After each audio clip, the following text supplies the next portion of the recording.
If we are more well prepared, there You is know a little more bit about that, opportunity to right? catch. You know a bit about feng shui, right? No, I Yeah. just know the concept. Okay. Okay. Because it's supposed like 2020 is supposed like four, right? Four is die, right? And then 2021 supposed to be the new beginning, right? It's five, right? But it's not. It's worse than four. I don't know why.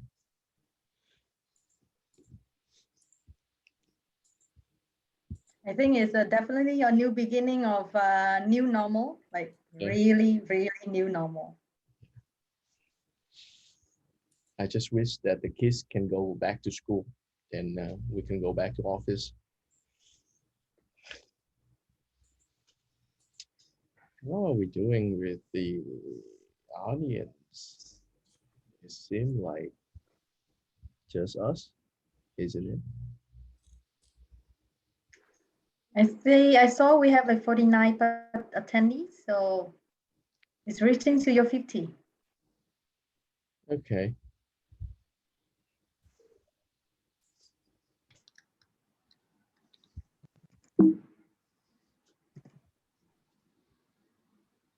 Well, we have the result, poll result.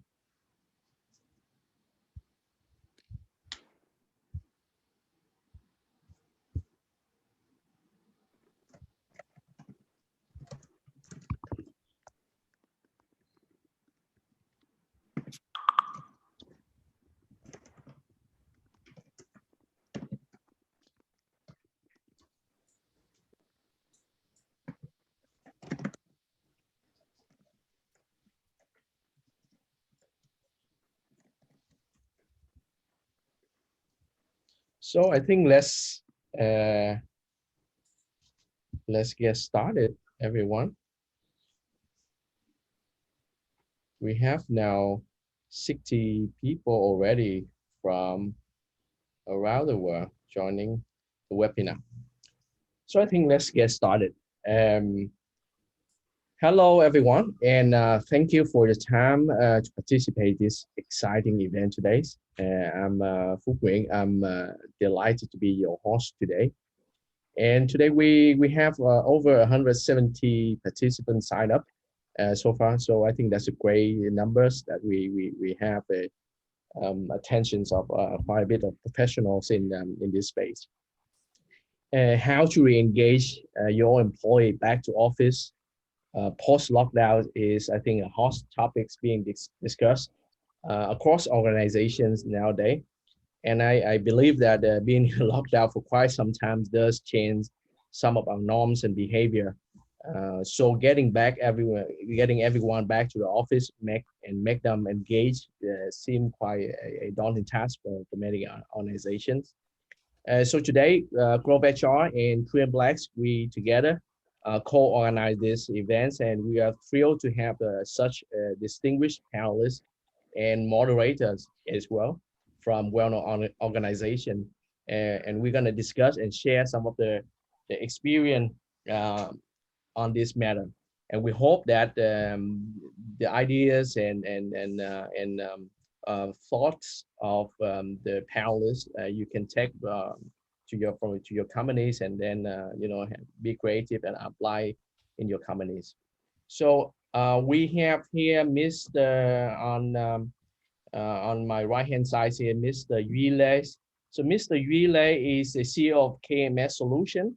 Mr. Yi is currently serving as the CEO of KMS Solution, and the company is with a mission to digitalize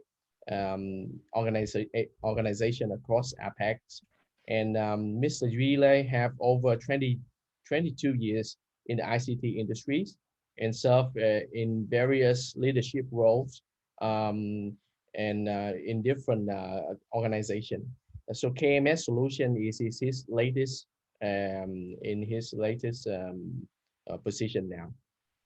And with us today also we have Mr. Sơn Nguyễn, chairman of MVV Academy. Mr. Sơn is a serial entrepreneur and also lecturers and authors and also communication expert from for quite some time. Mrs. Searns has been invest quite heavily in communications, healthcare, and technologies. And most recently, he founded and invest in Everlearn, Vietnam leading learning experience management platform. Also, Doctor Anywhere, if you know that, is quite a remarkable app for telemedicine technology. Mr. Sung have total co-founded 20 business in Vietnam. And we also have on the panelist, Ms. Huyen Le, Head of People Development and Learning at L'Oreal Vietnam. Huyen is a HR professional and also a very passionate people development professional with a lot of super exciting activities online. Her current role is the Head of People Development and Learning at the L'Oreal Vietnam. Prior joining L'Oreal, she has more than 6 years experience in HR, PP, with frontline sales and back operation function at Unilever. And last but not least, we have our moderators, Mr. Dan Van Rossum, the CEO of Dreamplex. Mr. Dan is the CEO of Dreamplex, and where he have responsible for researching and design, delivering innovative workspace, and make sure that modern companies have the best work environment for their growth. Again, thank you for everyone for being with us today. Before starting with our moderator, I'd like to introduce a bit about Dreamplex and Grove HR. Dreamplex is Dreamplex provides innovative co-working space for modern companies and has been the leading new trends of working anywhere in Vietnam. Today, Dreamplex has more than 5 co-working spaces in Ho Chi Minh City and Hanoi, and offer a wide range of services from working spaces to event places for business growth. I just named a few. And for us, Grove HR, we are an HR, mobile, and social online HR platform for fast-growing companies. Our products is helping companies across emerging markets to digitalize the HR process and engage with their employee better. At the moment, for a company that's less than 50 employees, we offer the core HR functionality for free, and this is free forever. You can visit our website, it's up to date. So let's get started with our moderator, Mr. Dan. Now I'm gonna leave the stage to Dan, and we're gonna proceed from here. Wonderful. Okay, and thank you for the great introduction and also for organizing this wonderful event. Thank you also to the entire Grove HR team for all your support and for throwing all of our LinkedIn links into the chat box. Very much appreciated. We love to connect with people. Hey guys, so today we have 3 amazing panelists here. We're going to be talking about how to engage employees after this crazy lockdown period. And I want to make this as practical and helpful as possible. I think there's a lot of practitioners here on the call who I'm sure would love to learn from these 3 experts about what can they practically do in their organizations to engage their employees after the lockdown. And as Sun mentioned last week when we spoke, it's only after the lockdown, not after COVID yet. So we're still in COVID, but we just happen to be after lockdown. So I just want to start with maybe a quick go around. So we just had some wonderful introductions already, but maybe dig a little bit deeper and hear from our 3 expert panelists what life has been like for them during the lockdown before we go into now what do we do post-lockdown. So I just wanted to ask all the 3 expert speakers a little bit about your company. So what do you do in your own words? How many people do you have? Because sometimes we hear some really great engagement ideas and then we realize that we are only 50 people and the speaker has 2,000 people, or the other way around. And then what was your #1 struggle during this lockdown period? What was the most difficult thing about managing and engaging your team during the lockdown? And since Ansan is already on on the screen, at least for me. I'll give the word to him. So Ansan, what does your company do? How many people do you have working there? And what was the biggest struggle during the lockdown? So basically, we act as mini venture capital company. So we invest in 3 areas. We invest in health tech. We have a traditional healthcare company, but we also have a technology-based healthcare company. We invest in training and capacity building, and we invest in marketing and consulting. So you mentioned the size of the companies. We have, in total, we have about 250 people. Some of the company have like 100 people. Some company is still in very early stage. So they have 6 to 10 people. So different size. So the challenge we faced during the lockdown is actually quite different.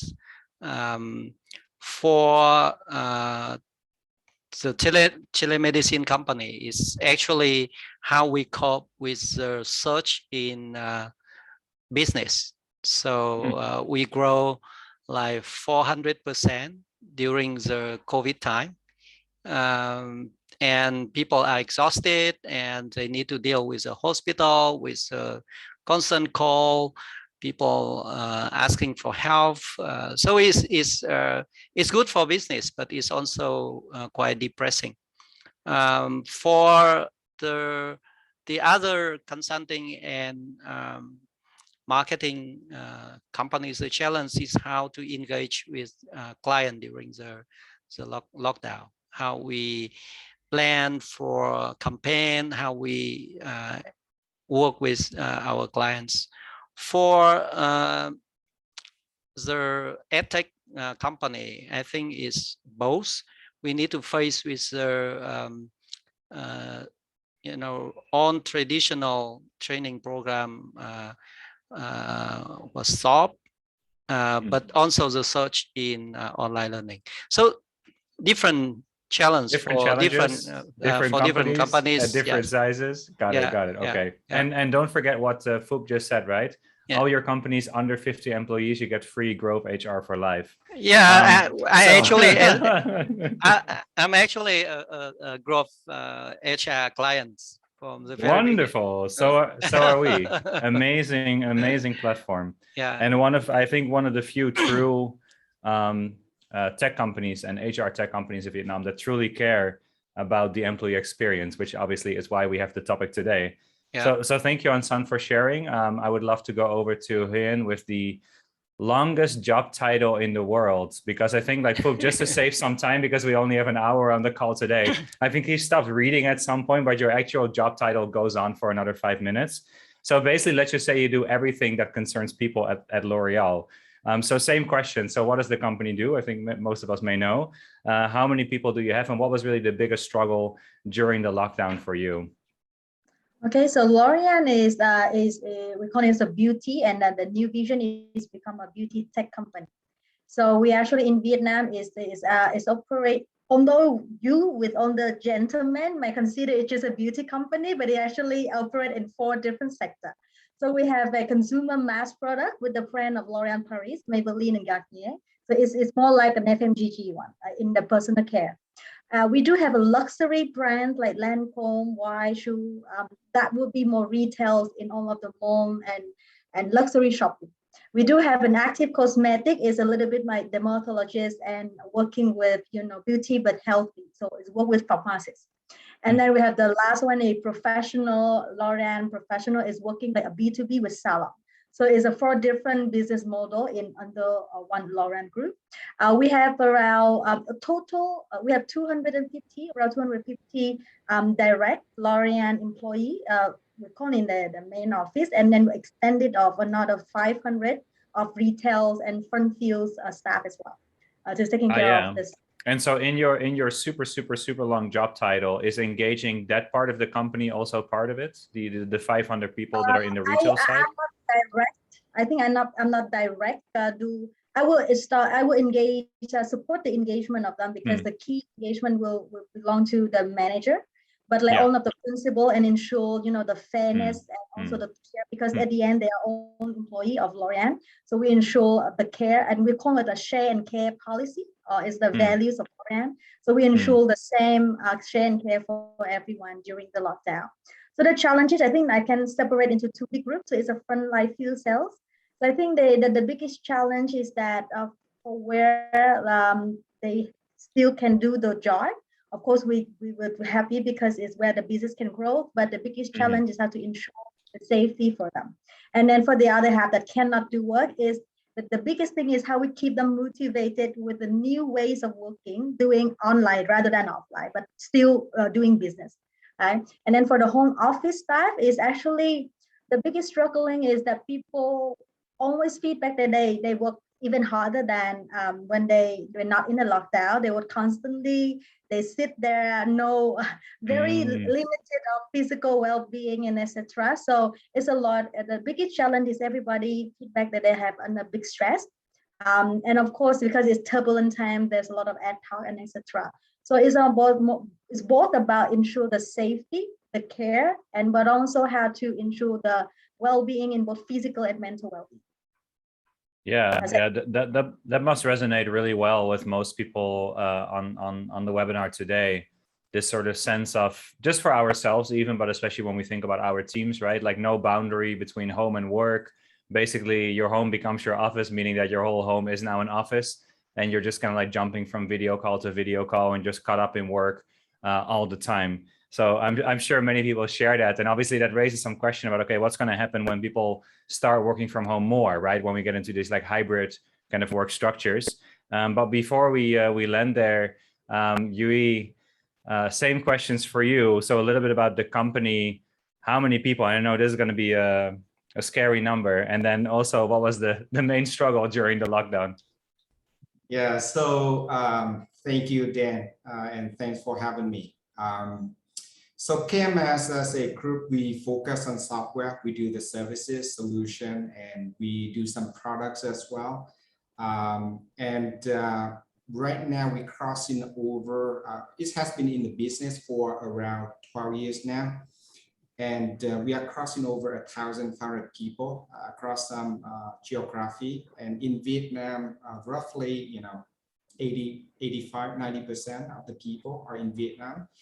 Spread across Ho Chi Minh City, Da Nang, and then Hanoi.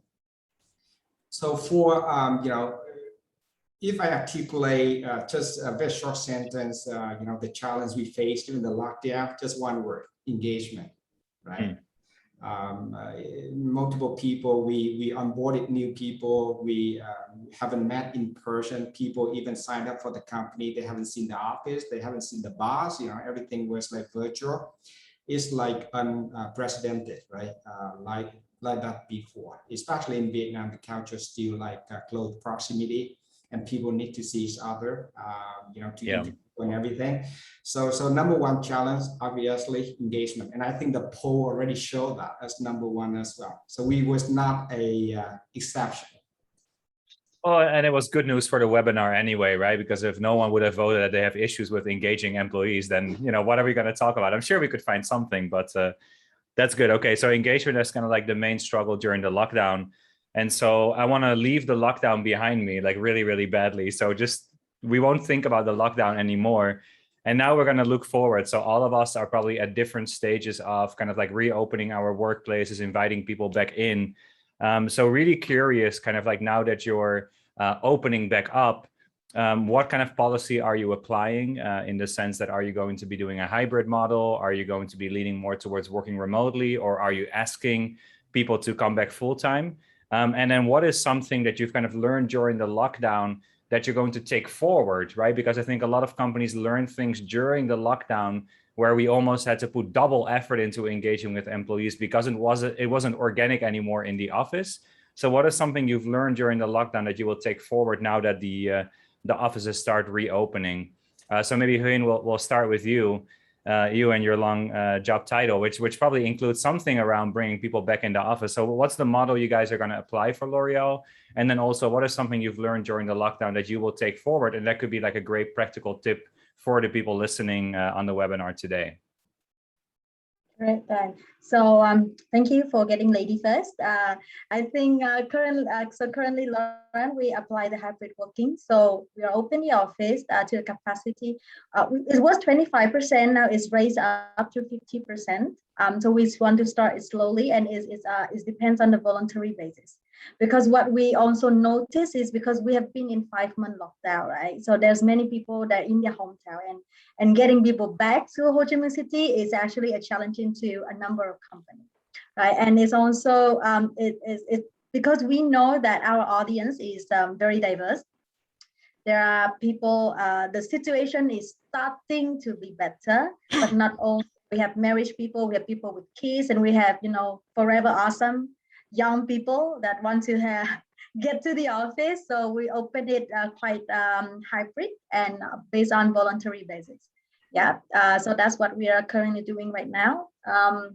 What I've learned during the lockdown, and then I can move it forward. So I think the long times in lockdown really give us a chance to practice many different forms of engagement and leveraging digital and applications to really bring, I think, a higher efficacy to a better result with, not so much of effort.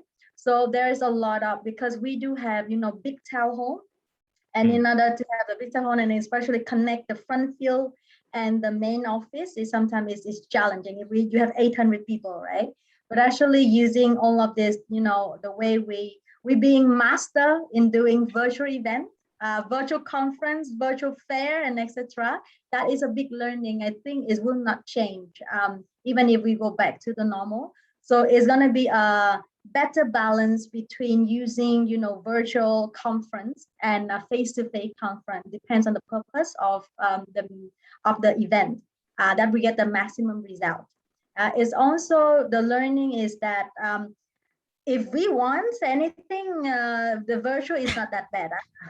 So I think it teaches that by being very creative and really firstly accept the situation and then really think hard on how we're using digital in doing engagement, then we find it's really great one. So it's about more frequent catching up to get the feedback from employees. So I think right, and to your point, it allows you then to do it for all employees, right? So whereas previously you may have had an issue to, and we're obviously very much in the same boat, right? Part of our team sits behind reception desk or member experience desks that we call them. They're in the locations, they're operating. They cannot just like close down the location to go join a town hall, right? So you have that same sort of opportunity now. You can do it virtually, you can include everyone. And so you want to take that forward. Anything else that you kind of did in engagement? Because I know you guys did a lot, because I saw, on Facebook and TikTok and all these like different channels, so much creative content coming from you and the team. Is there anything else that you're kind of like taking forward that, again, like just to try and get very practical for people on the webinar that they could kind of like take into their organization? Yeah, so I think the biggest learning is that instead of doing a very big engagement occasionally, like 6 months or 3 months you do once, we can do a lot of, mini engagement with a lot less logistic effort. Like we did actually the small activity on a weekly basis. So this is one very practical thing that we've done. I think it's a good sharing. So when we think of an engagement, we usually think of like months of preparations, right? And a lot of people involved, if we have a topic or we have a logistic to taking care of. But we actually do a Happy Friday, 1.5 hours. We call it a Move Friday. So it can be move your body, it can be move your mind, or it can be move your body, move your mind, move your health. So, and we're actually calling for the contribution from the audience. So we actually ask the employee, what is your passion? What would like to share with the people? You like to do push-up? Let's have a 15 minutes sharing your practice and get a gathering group of people doing exercise. So we actually have like 8-9 weeks back to back with the event.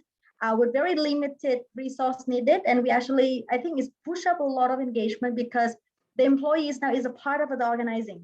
It's not just like they're just not a participant. They come, they join, they listen to 1.5 hours webinars, but actually they're doing something, and they are the part of creating the event as well. So I think that's one of the big thing, that you don't need like a big part preparation engagement, but small. But the more you can engage your employee as the organizing, like make a stay for them to shine, that actually is more engaging.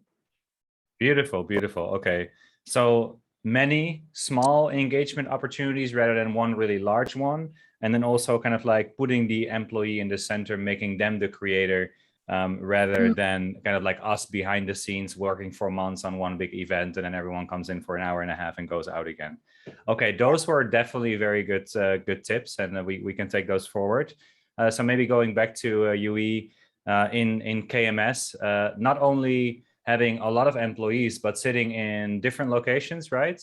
And then now all sitting at home, maybe. What is something, that you are going to incorporate, and what is your new working model? Yeah. So let me step back a bit through the lockdown. I think coming back to engagement challenge. Right? Only very briefly, because we want to forget about the lockdown. Right. and we learned very quickly, like people need to be engaged, and we need to have some way to take care of the mental health of the people and physical needs as well. Right? Make sure they're gonna get that body new.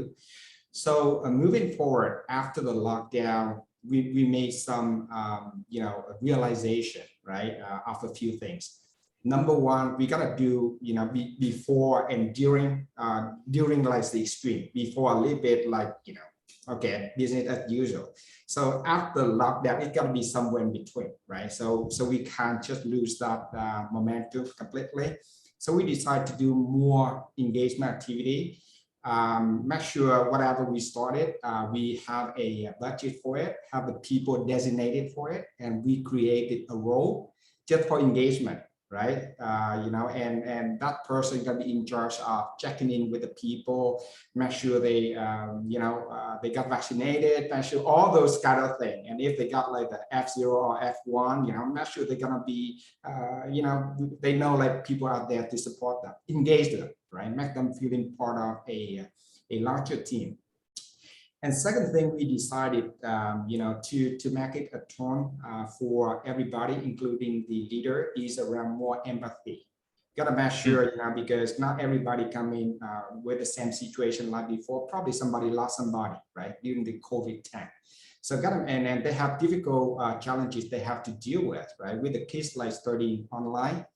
And maybe they are separated from family because, the travel ban, right, across the city still, right? Somebody probably spend months away from family, right? So more empathy, understand where they come from, give them all emotional support, and make sure, we understand more and support them more. And the last thing, we want to do, and I think that's going to be the biggest one, we want to do is give more flexibility.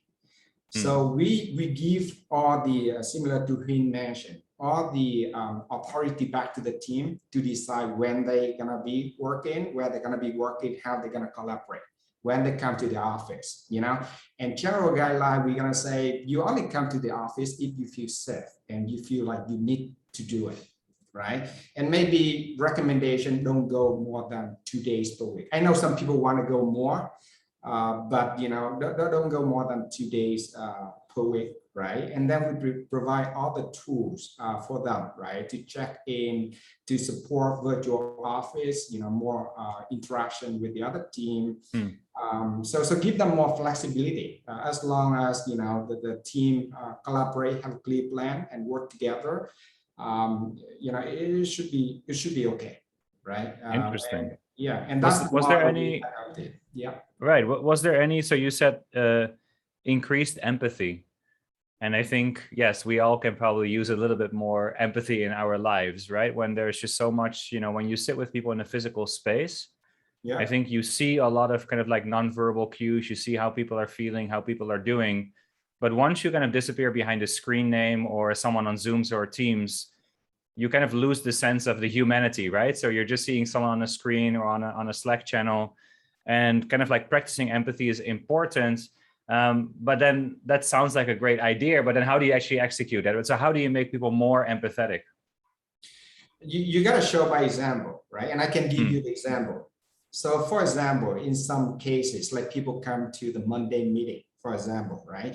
And somebody suddenly just sound tired and maybe unprepared, right? So, you know, that's in the normal case, probably you're gonna give a hammer, right? Say, what's going on, right? But now you gotta say, hey, what's up? You know, is everything okay, right? Is everything back at home? Some cases we learn like some sad story, right? Doing that, why the person not prepared, he's supposed to take off, right? So that's one example. The other example was we got like some management meeting and some kids like crying out loud on the speaker, right? Everybody got annoyed. Say, can you please move away from other side, right? In normal case, can you please go to somewhere quiet, right? So we said, like, hey, you know, can you please just probably you just you know, take care of the baby, and when it's ready, just come back. Some other people just come up and give the update. Right. So as a leader, those scenarios you're gonna see is real, and make sure you set the right tone and make sure you slow down a bit, right? Have everybody have a chance to speak up and give the support.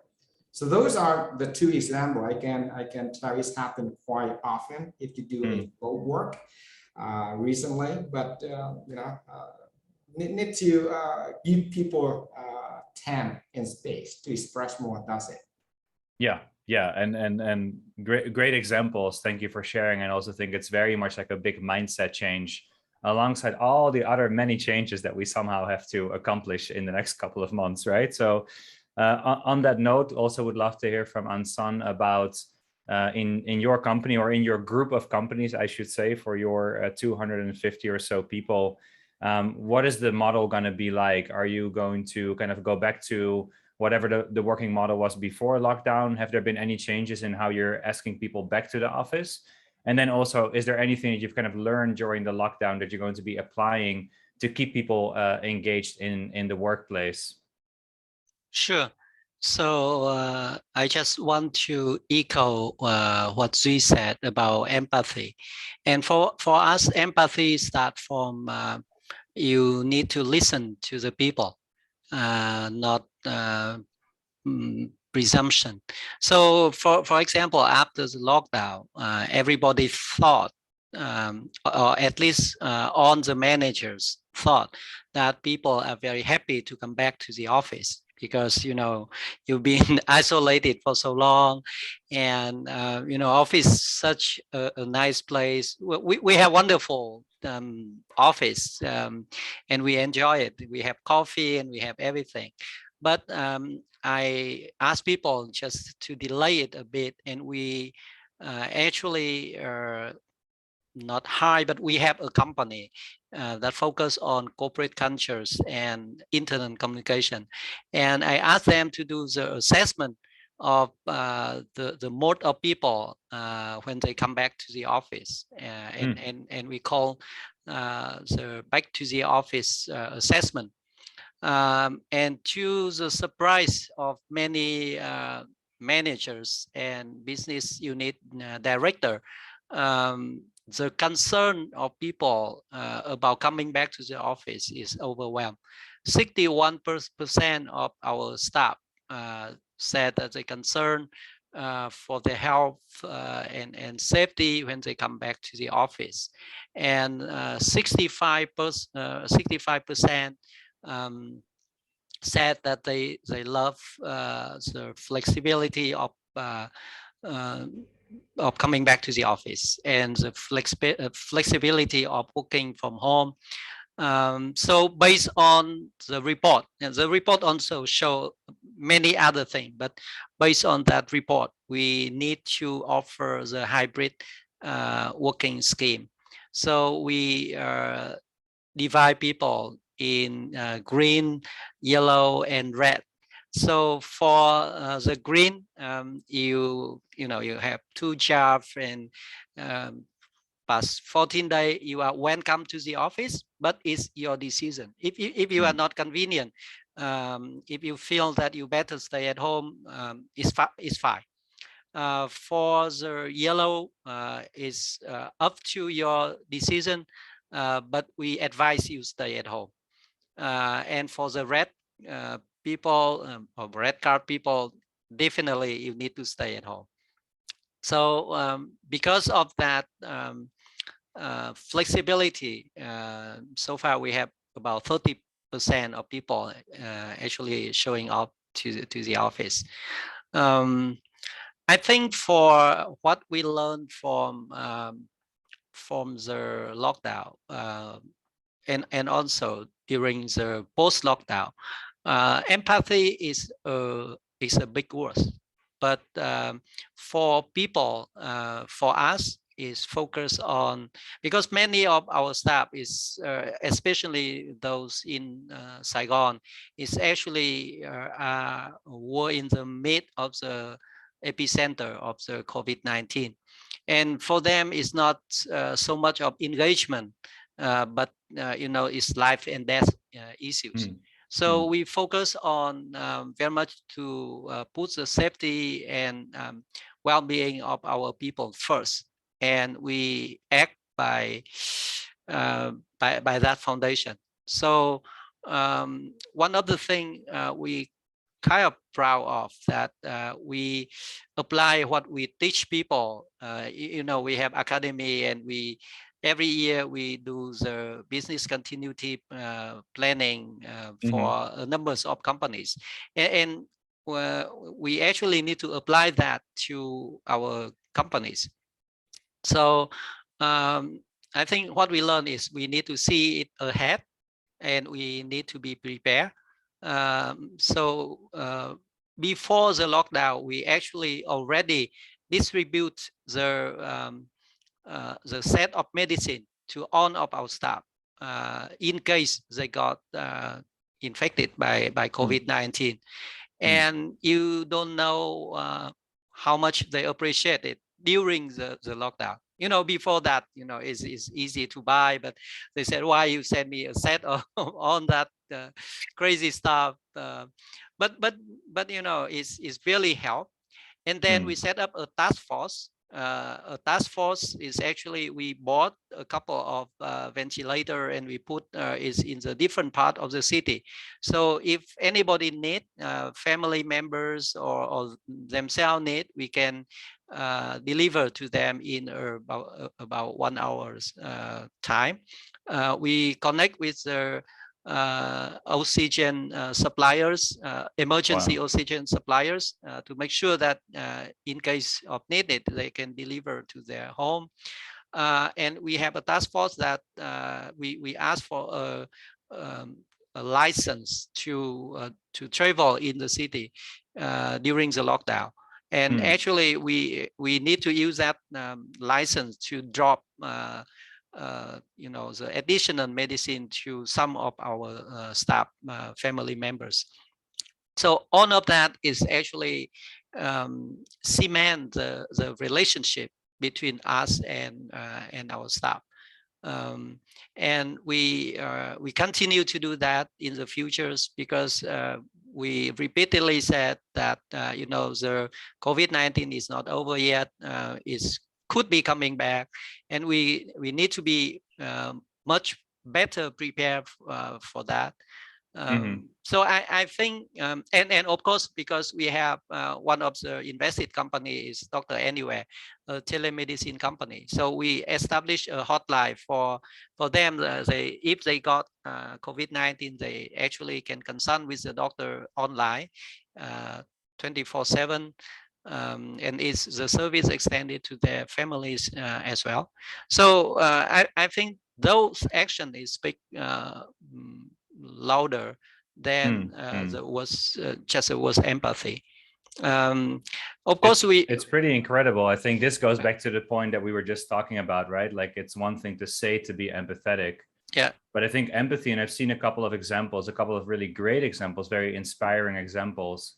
When you say if you're truly empathetic, you're basically being ahead of something happening, right? So you're basically already thinking ahead, what could happen, what's the worst possible scenario, and what could we do now to save someone in the future. And like you said, some of those things were maybe small in nature, but they had a big impact. Like, I don't think before lockdown anyone would have posted photos on social media if their company would have sent them a box of apples.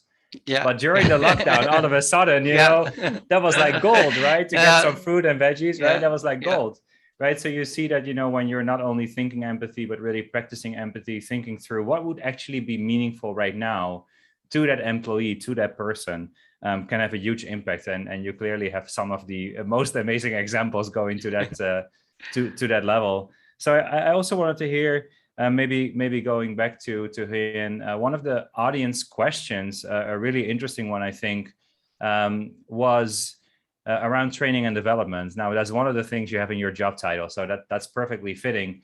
And the question that was submitted was, is training and development a good way to engage employees? Definitely yes. So I think that's why I say But of course you would say yes. It's your job. I think we are in a much more high demand. I think it is a much more high demand during the 5 months. So I think my workload is just increased a lot, but I'm very happy because learning has always been an engagement. So if you took into the reason why you left a company, it's because no development opportunity. Like why you like this company, because it's a big learning opportunity. So learning and in development actually has always been an engagement method, right? But during the lockdown, so when we are not very, used to just open the video and talk to each other, right? Then learning actually give you a topic and a reason for you to really discuss. And by having a very well designed virtual training, we actually, I think during the past 5 months, I took the chance, the opportunity to really upskilling the wider community about Teams and how we use all of these functions on Teams to do engagement, like mini catch up. It was when during the training, it was like a mini training for them how to use it, and they can actually take that practice and bring back to that normal work. So training has always been an engagement, but during lockdown is even, I think it's a better way of engagement. Firstly, because I know if you're HR and you're leaders, of course, many people like take this chance to do all of the learning that we have to do, and we haven't got the time to do since like forever, right? But actually then it's a very good way. And also in the lockdown, the demand for reskilling and learn a new skill is very high, because I think the human nature, we fear, and we can actually feel the digital acceleration happen so fast that this now, I even do a whole series of e-com upskilling for my offline sales, like even from the beauty advisor. So they actually want to learn how can they sell online, even they are an offline BA.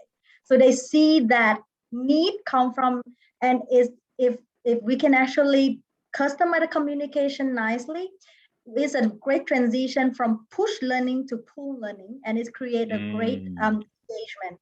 And by doing a very good training, you actually engage people, because biggest concern or disengagement would be what is about my future, right? The biggest disengagement for employee would be how is my future and job stability. So by giving a proper training and you actually showing them a future of how you reskilling them, and it ensure for the future job stability as well. So that for answering the question. That's great. And I love that idea of pull training versus push training, because I think training and development, I mean, obviously Ansan knows a lot about this with Top Class, right? Which is really created as it's kind of like learning and development, but you want to consume it. So actually creating something that people feel like, hey, this is a great tool, maybe in this time where I have a little bit less work, or I feel less certain, I want to grab onto something. And then learning and development, this kind of like pull training can be really helpful. One question that was just put in the chat from Solaf, which I think is really interesting as a broader topic, which is, we are talking about employees as a whole. So we are talking about our entire teams as a whole. But there's a very special group within all of our teams. And that's the group of people that joined during the lockdown. And that was obviously incredibly challenging, right? When you have people joining your company and normally they would come into the office, that would feel excited to meet their team members, maybe less excited to sit with HR and submit paperwork. But then after doing that, they get to meet their team members and they get to get a sense of the company culture, right? But when they were joining online, basically, It's a very, very different mode. So I want to ask An Yui a little bit of insight into how KMS, with so many people, you must have onboarded quite a few people during the lockdown. How did you do that? And then to go to Sulab's question, when we now bring those people back, do we somehow treat them differently? Is there some kind of catch-up onboarding? Is there some kind of activity we need to do to now, after maybe they may have worked for us for two or 3 months, but now they're actually coming in? So really curious on your point of view around onboarding. Yeah, so that's a very good question, and that was a real challenge for us to deal with that cohort, right, during that lockdown period. So what we're trying to do is, because maybe the structure you guys have a little bit different, but for us it's more like project-based and team-based, right? So first priority, make them feel part of their team first, right? So if their team gonna hang out as a team building, we just give some team building fund to say, hey, we're gonna give the cash to you. You guys just figure out some safe place, or keep the social distance, whatever. Have fun. So just give them the resources, money, and ask them, right? They organize by themselves, spend time by themselves, right? And they already work. They know the people. That's the first step we have done. I think people just received the cash yesterday or the day before, which is perfect.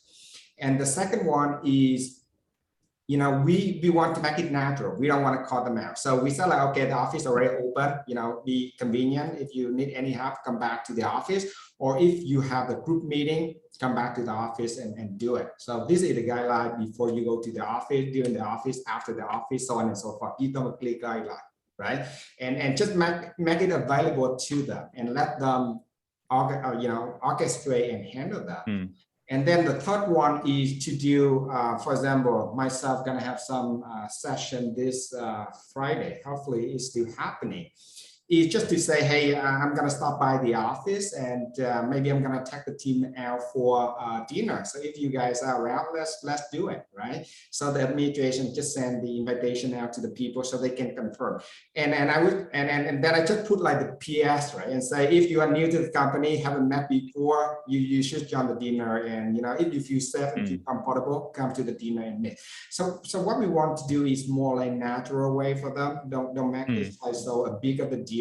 Make it natural, make it available to them, and moving forward from there. And I believe we onboarded quite a significant number of people during the lockdown. I haven't seen my member in Hanoi. I haven't seen my member in South Korea, in Singapore. I onboarded, signed a paper, never met in person.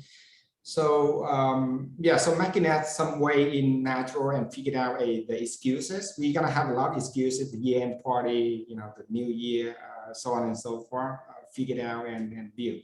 But I think the team unit is more important. Make them to stay, feel like being part of the smaller team, more manageable, less risk, right? And people feel more comfortable in that sense.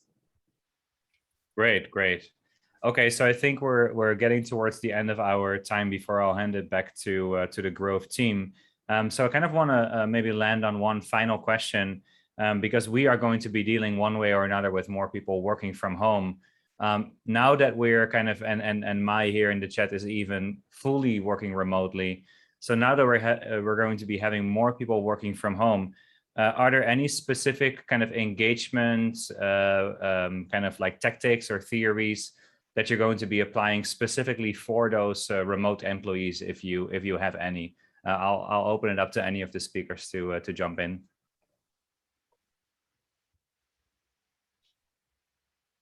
All right, so you was asking if there's any tactic for people who want to work from home 100%? Right. How do you engage them when they're just working from home? Okay. So I think for this question to me, because well, honestly, I'm the big fan of remote work. So I'm like on the extreme side of, I think work from home is great. Are you at home right now? I'm at my home office, yes, and I'll make it very comfortable and very productive for me. So I think for this, I think as a lot of leaders, now is a great time, because everybody experience and you verify, you have a good amount of time to verify the effectiveness of really hybrid work work from home or work from anywhere.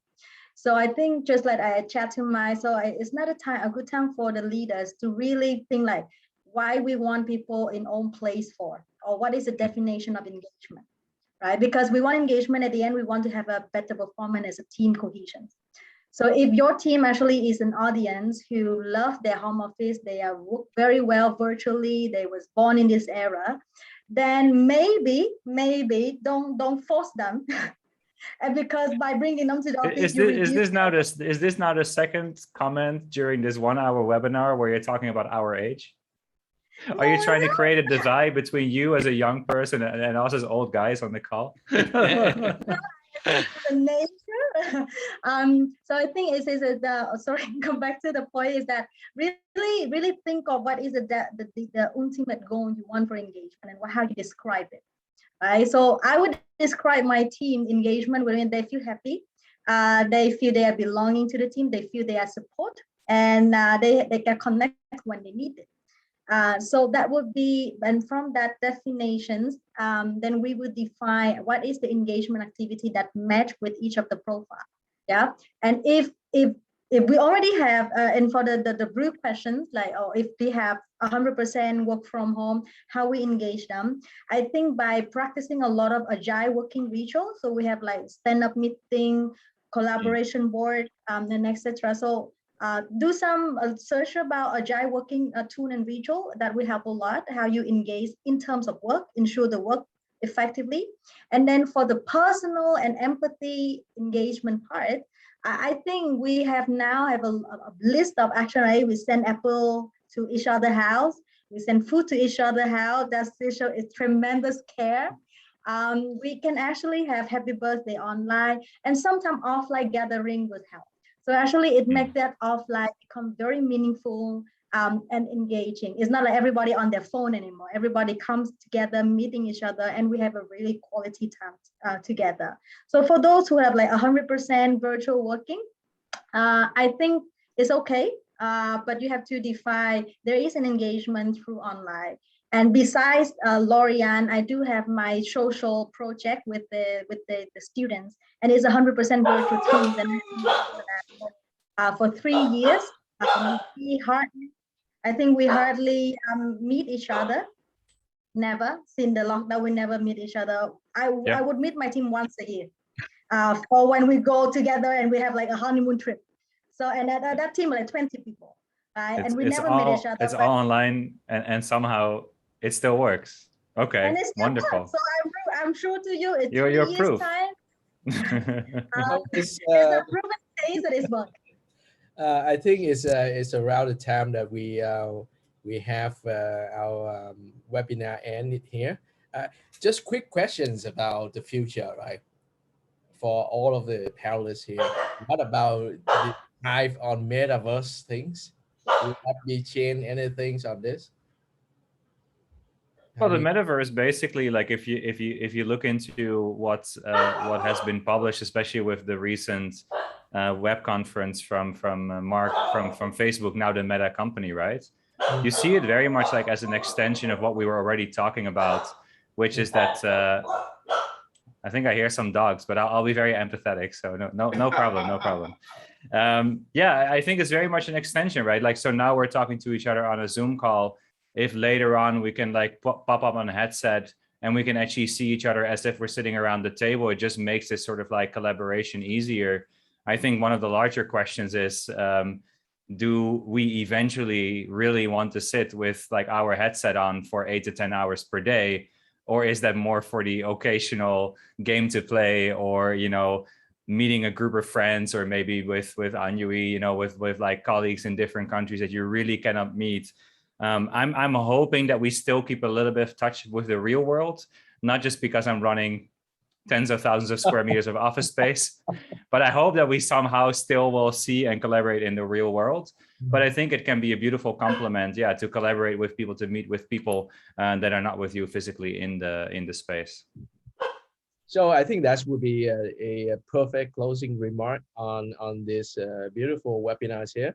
I hope that the audience here has learned a lot from our panelists. I think it's wonderful ideas. We learn about empathy and so many different thoughtful tactics from Bowen Yun, Sungs, and Huing, also from our moderators. So thank you, everyone. And next topic would be very appealing. I don't know what is this yet, but I think it's the productive webinar we have here between Grove HR and Dreamplex. We will continue to contribute a lot of more exciting content for the community. Thank you all, and have a great day. Bye bye.